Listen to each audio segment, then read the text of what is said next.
हवाई जहाज से निकली 1 किलोग्राम गैसें इतनी ही मात्रा में कार से निकली गैसों के मुकाबले ज़्यादा ग्लोबल वार्मिंग करती हैं।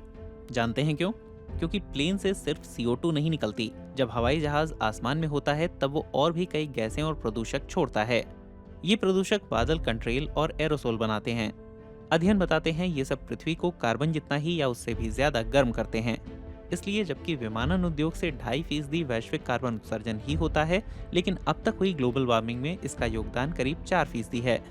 सस्टेनेबल विमान ईंधन CO2 से होने वाले उत्सर्जन को कम कर सकता है।